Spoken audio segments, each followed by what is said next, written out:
We are taught that unconditional love fulfills the whole of the law and the prophets, or in other words, the whole Hebrew Bible.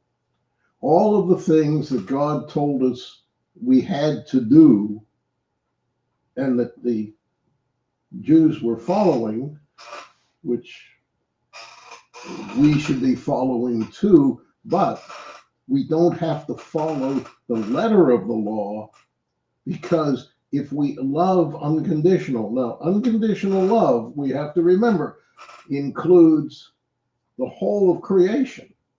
You can't separate out one group or another or whatever.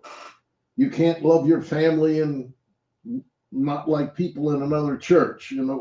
It's that kind of thing. You have to love everybody. You have to love all of the animals, all of the humans, and the world we live in, the creation, the environment. We have to do everything to protect it and all who live in it. So that's the only way we're going to fulfill the law, through unconditional love, which includes compassion and empathy. And remember, empathy is feeling what the other person or the other being, if you want to put it that way, because animals are people too, as far as I'm concerned. But we have to think about how they would feel, how they feel. We have to feel it. In other words, if the animal's in pain, we should know it, and we should do what we can to eliminate that pain and suffering.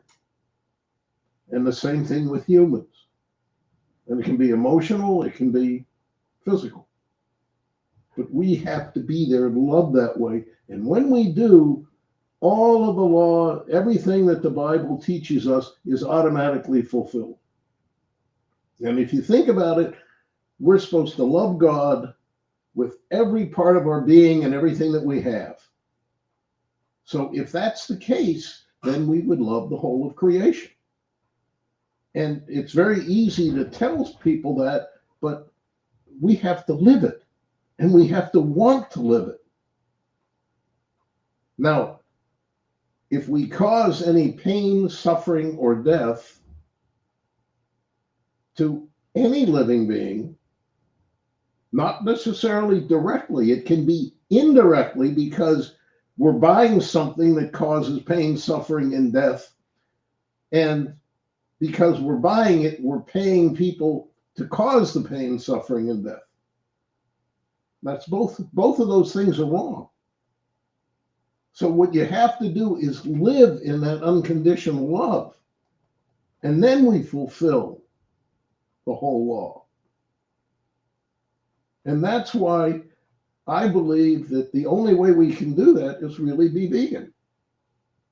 Because if we're not, we're harming the animals, and that's part of it. And we're also harming people because their health is failing because of it. But that's for another time. You can go into that detail. But we want to focus upon love, unconditional love, and we'll fulfill all of the law and the prophets and the Hebrew Bible, as well as the New Testament. We'll fulfill it all. Amen.